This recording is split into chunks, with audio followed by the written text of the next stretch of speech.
Palisade Global Investments is pleased to present the Hard Asset Conference on Jekyll Island, with keynote addresses by Eric Sprott and Dr. Edward Griffin, author of The Creature from Jekyll Island. The event will be sponsored by Triumph Gold Corp, currently drilling its 100% owned Free Gold Mountain project in the Yukon, and by Mexican Gold Corp, just weeks away from publishing its maiden resource on its Las Minas Gold project in Veracruz State, Mexico. Come join us at the Jekyll Island Club from October 19th till the 22nd. The event is limited to just 50 participants. Visit palisadeconference.com for more information.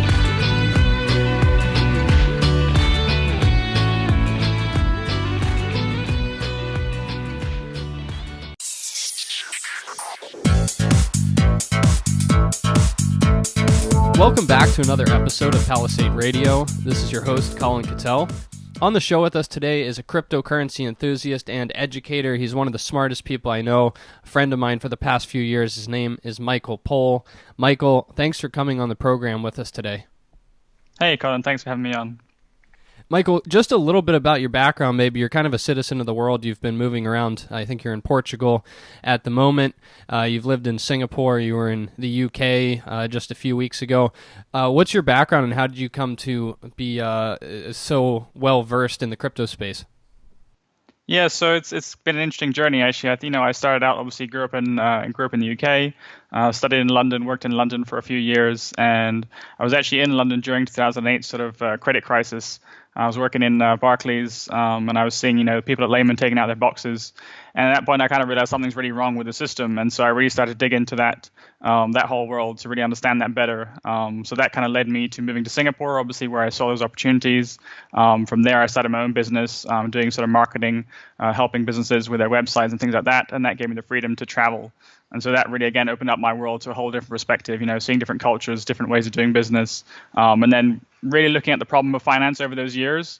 I didn't really see how cryptocurrencies fit into that as a solution until more recently. So the last sort of few years, I've been following Bitcoin, obviously, like a lot of people, didn't really understand it. And then obviously this year, everything's really exploded. So I kind of dug a lot deeper into that to really see what's changing, because I think it's really exciting where it's going right now. It's kind of like where the internet was in the 1990s. No one really understood it and all the potential. So that's why I really decided just to jump into it full time. So now I run a private investor group and obviously educating people on how to use cryptos and get into that world just to understand it better because it's so new. So that's a kind of a big view. Great. Let's start kind of with the philosophical side of things here. As a libertarian or self-described anarchist myself, it's very exciting, the idea, almost like being in a sci-fi novel, that you can take the monetary system away from the government. The government, of course, uses, in the United States, the Federal Reserve as a way to really control things. They're able to fund things like war and all the various different programs that they have and keep control of the people. Crypto has the promise of taking that away. So from a very basic standpoint, what excites you about the idea of crypto? Yes, I look at history when I look at finance, and obviously the way the Federal Reserve and the central banks operate. If you look at the end of World War II, pretty much what happened was that the U.S. was left, at the end of the war, everywhere else was decimated, Europe was destroyed, and U.S. basically had all the manufacturing, they had demographics, and they had all the cheap oil. So they pretty much took advantage of that situation. They obviously created the U.S. dollar as the reserve currency, lending out a bunch of loans and credit through Europe, and that's pretty much the system we have today. So obviously that whole system is completely centralized. It can be totally manipulated and interfered, controlled by the central banks, and there's no real price discovery at the moment. I think especially since 2008, the whole euro-dollar system is pretty much not working. So that's why the central banks are pumping in tons of QE. So there's a lot of uncertainty and instability and risk that people don't really see. And that's pretty much what I've been looking at for the last few years. So I think where cryptos is really interesting, it kind of decentralizes that whole model. So there's no trust required on, having faith in the central bank that they're not, making stupid policy decisions like we're seeing. I think if you understand how cryptos work, obviously, it's a very new emerging technology, but it doesn't require the central trust of any organization. So people can transact directly without the sort of intermediate layer which we have in the banking world. And that obviously cuts out a lot of waste because the banks are just huge middlemen. They take a big cut of every fee in the world today. When people can do business directly, obviously there's a lot more value that can be exchanged. And I think that's where we're moving to, a more efficient system, more efficient value transfer system. Cryptos have been around for a few years. Bitcoin, I believe, started 6 or 7 years ago now, maybe before that, but the adoption, of course, has taken off a bit like an exponential curve, and we're hitting a point now where you can go out into public and actually hear people talking about cryptos. It's something that's starting to scare me, as if maybe people that don't understand it are jumping in just for the sake of making money. But let's talk about the trends that are going on right now and what is causing this more wide-scale adoption of cryptos. Sure. So, so Bitcoin's been around for a few years, I think since 2009, actually. And sort of recently, like I said, this year is when we've seen a whole new sort of layer emerge in the ecosystem. So, when it was just Bitcoin, I think Bitcoin was about 95% of the market cap. And there was a few of the small coins, like Ethereum has just started, a few of these small coins. And this year it really exploded. So those coins have obviously had huge growth, and Bitcoin has actually fallen. So now Bitcoin is only around half of the market cap. And actually, the total market cap has exploded. So it went from 10, 20 billion to around 140 billion where we are right now, just in the space of a year. So you've had 10x growth basically. So it is exponential growth. And why I think that's happening, obviously there's a lot of speculation. People are trying to understand where is this going to be in the future. And it's just like the dot-com kind of boom when no one really understood it, but there was just so much opportunity and potential. The people that really got it, they just jumped in, and that's what we're kind of seeing now. The sort of early adopters, the innovators are jumping into this space. We're seeing lots of new projects come out, with different features like smart contracts, obviously with Ethereum, but different variations of that. Not just in the West, but also in Asia. So there's really this sort of, I wouldn't say, it's like a competition for innovation, between the East and the West, who can come up with the better ideas. And there's some really, really interesting projects on both sides. So, it's just that kind of, that's emerging this year, basically. And so I think, Bitcoin and Ethereum have obviously had a lot of growth, but actually where I see the opportunity is now is not in those coins. They've had already big gains. But especially in the ICO space where assets are being tokenized, we can talk about that a little bit. I think that's really where the opportunity is kind of lying in the next few years. Yeah, let's get to the ICOs in just a minute, but you brought up an interesting point, and that's this fight between the East and the West. There's been this idea that somehow the government's going to shut Bitcoin down, and I can see the threat of that if the U.S. government makes it illegal, that all of a sudden it would restrict it so much that it might have the potential to kill it. But what you've put forward is, the governments of Asia, such as China, they've actually embraced the technology, and for them, living in a world where the U.S. dollar does hold supreme, they see some benefit maybe to having these cryptocurrencies get to the point where they could threaten the dollar. Yeah, absolutely. I think, the dollar obviously is not in China's best interests. It's just they're making the best of it at the moment. And where we're seeing, like I said, the West is more invested in maintaining this current system because they benefit from that. They can run massive trade deficits. They can just trade paper for real stuff from China, whereas China is just holding onto this paper and wondering how long will it be worth something. So with them moving to, I think with Asia moving to blockchains is kind of a natural evolution. They'll move there faster because they can see the potential. Obviously, the citizens are also jumping on it, and there's just less.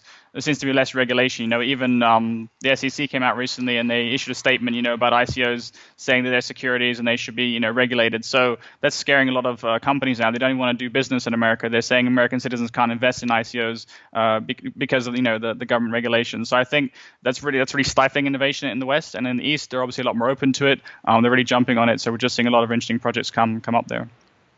From a layman's perspective, try to explain to us. Excuse me. From a layman's perspective, try to explain to us what an ICO is. It's the idea of tokenizing an asset, which has huge implications if this takes off. Sure. Yeah. So ICO just means initial coin offering. And you can think of it a bit of it like an IPO. When a company tries to raise funds, they issue stocks, and obviously they use those funds to fund their operations. And then the shareholders have, percentage ownership of the company. So ICOs, there's a few different models and ways of doing it, but essentially it's the same concept of trying to raise capital, but you're going directly to the end user, not through, a middleman like an exchange who takes a cut. So again, it's just a much more efficient model of raising capital. What you can do is you can basically take any asset. It can be totally liquid, like a gold mine or something, and you need some money to, raise funds to dig the gold out. The bank might not lend you those funds because they don't trust your business model. You can actually take that business model and you can put it on the blockchain because you can use an ICO to raise funds and say, look, we have this asset in the ground. As a token holder, you can invest in us and you'll get a percentage of those returns from our operations from this gold mine. So you can do it at the project level like that. You can do it at the company level. It just depends because it's such a new space. People are really concerned about the legal implications of it being classified as a security, especially with the ECC coming out recently and saying that. So I think it's just so new, but that's the basic concept of ICO, and we're just seeing that explode in all kinds of different verticals. So I know, Colin, you and I are talking about some opportunities of doing that in the resource and mining space. I think there's a lot of potential there. But yeah, it could be applied to absolutely anything, and it just unlocks liquidity where that asset is otherwise trapped. It can't be monetized, it can't be traded. So yeah, so it's basically creating liquidity in the ecosystem. Yeah, it's quite the technology and has huge potential. Enter back into the sci-fi novel that I brought up at the beginning of the interview. Have you given much thought to what the world could look like in 10 or 15 years if these technologies are embraced? It's going to completely change the dynamic between the individual and the control group being the government that we're used to today. Yeah, absolutely. I think it's going to be a very interesting transition. Obviously, the governments are very used to having a lot of control, having everything centralized and regulated. And obviously, in my opinion, that stifles innovation a lot of the time. So I think some regulation is good, but obviously where we are right now is just too much, and the whole world is kind of struggling, to have any kind of growth. So, we're seeing zero interest rates, we're seeing zero growth in Europe and US, and cryptos is really the only space that's exploding. So it's just natural that people are moving towards that to try and understand it better. Why is it working? It's obviously a superior form of value transfer. So where it goes in 10, 15 years, I mean, just in the last year, it's crazy. So it's very hard for me to say where it's going to be in 10, 15 years. There's a lot of exponential technologies that are actually evolving. So not just with blockchain, but with AI, cloud computing. There's just so many things going on. I don't know, but I think blockchains will basically be the sort of layer that underlines all that value transfer. And obviously, with all the developments in technology happening, it's going to be a very exciting time to be alive. Michael, things are so far out of whack right now. I'm currently based in Canada, and the housing market here, people have been talking about, has been getting more and more overpriced. It finally seems like it might be starting to crack in Toronto and Vancouver. The other day I was sitting with my grandparents, and they got a card from Fiat. They own a Fiat car, and it said 0% down, 0% interest for 84 months. Now, if you think about a bank financing a car that loses 25% of the value day one you drive it off, and they're giving you 0% down, 0% interest for 84 months, you look back at '07 when they were doing that for 60 months and go, how do we get here? And to further fuel that, they went in to look at the car yesterday, and they offered them 96 months, 0%. Sounds desperate. Yeah. It's amazing just how far out of whack things are, eh? I think this is really capital destruction at a huge level if you look at what zero interest rates do, because it disincentivizes saving and also encourages people to borrow more than they can afford. So we've seen these huge loan bubbles and credit bubbles.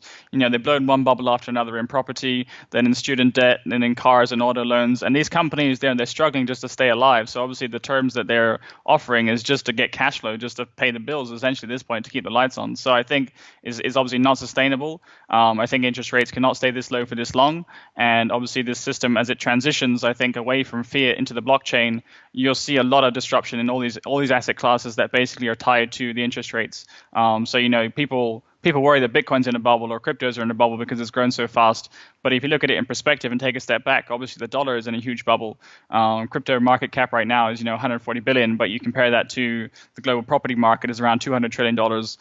Global government debts and bond markets are about 100 trillion, and global stock markets are 50 trillion. So cryptos are like a drop in the bubble at the moment. We're so early in this transition. If you imagine, those assets all moving in from fiat to the blockchain, there's obviously a lot of growth ahead. And obviously that's going to be very good for some people and obviously very bad for some other people. So it just depends where your risk is and how early you can see this transition coming. Your analysis does not just reach to crypto. You're very in tune with other things.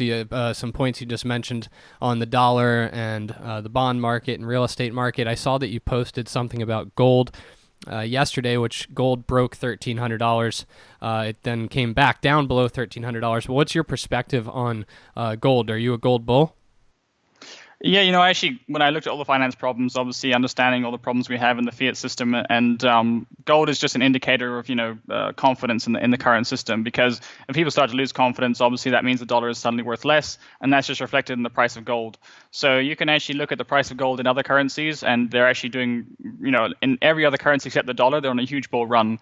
The US dollar is obviously the sort of underlying layer of the whole fiat world, so that's the last one to crack. But when we start to see capital flight out of the dollar, that's really when we're very close to a big trend change. So that's what I'm always watching is, on the monthly charts to see where we are with gold. And obviously we got that trend break, this last month actually.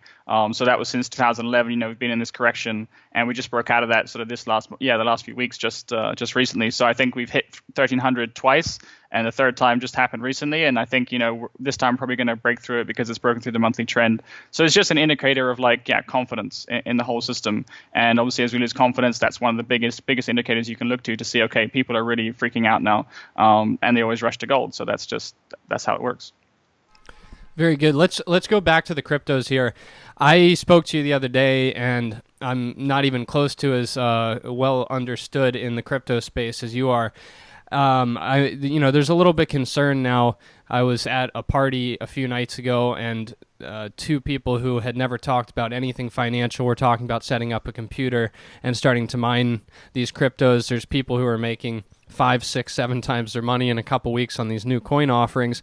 And I asked you, are we in a bubble? When people start making money like this, at least some type of a correction seems to be in store. So, are you feeling like there's been kind of too much movement too quickly? Yeah, I mean, it's a really fast-moving space. So I think in any kind of bull market like this, you would hope to see some corrections that's just really healthy. We actually did have a big correction recently where, we were topping out around $115 billion. The market started going sideways for, a few months actually between May and July.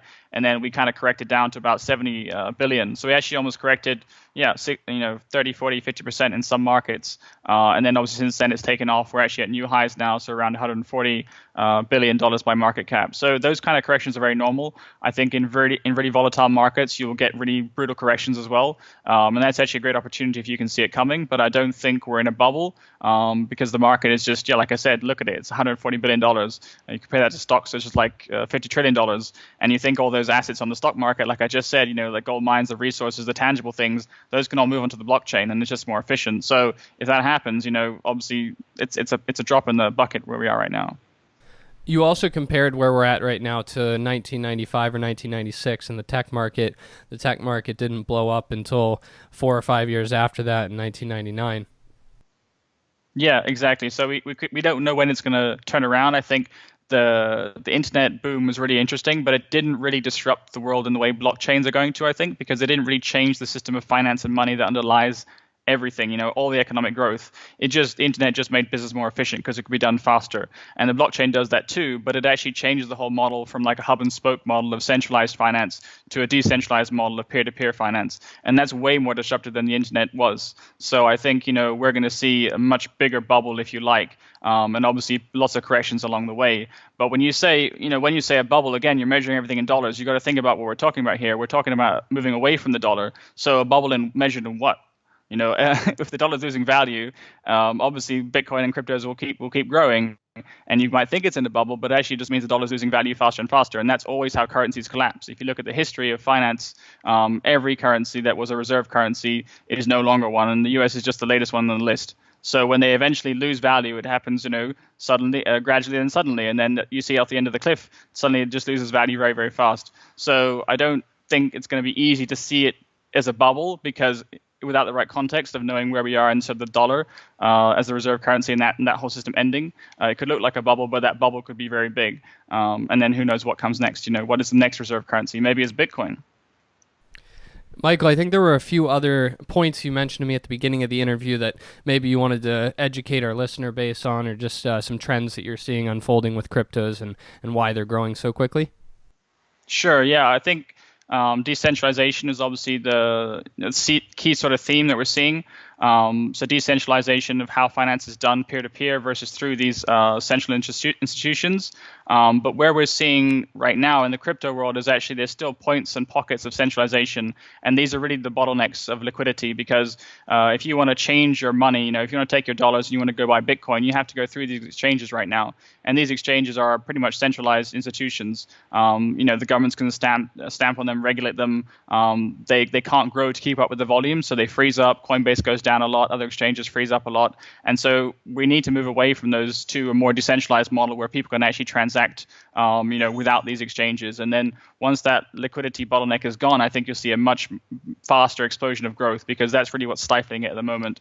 And obviously there's risks of fraud and hacking, with accounts being hacked on these exchanges and things. So I think new layers are emerging, new protocols and new applications are emerging to kind of overcome these obstacles. And it's really just the growing pains you're seeing because it's been such fast growth and the exchanges just can't keep up.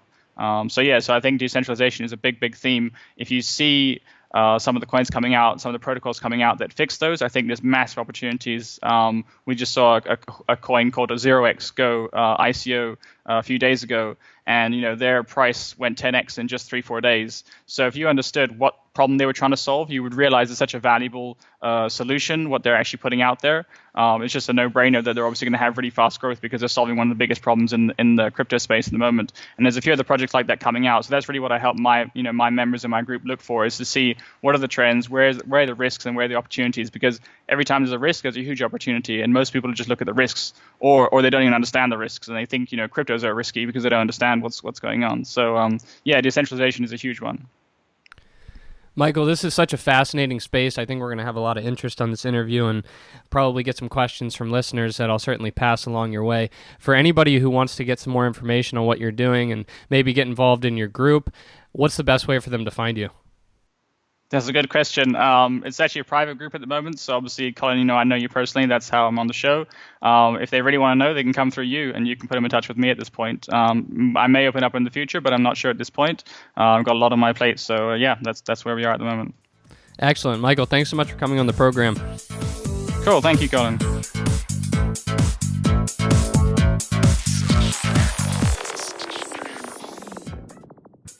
Think you understand the junior mining sector and you think that the participants in the mining sector, junior mining sector, are good people and kind people, hit the bid. How violent that term could be? It actually could be quite violent. It could be a rip-your-face-off uranium rally. And the world is always going to need raw materials. It's going to need copper and gold and nickel and so forth. Totally destabilized. Hey, Troll, did you hear what's going on in Yemen?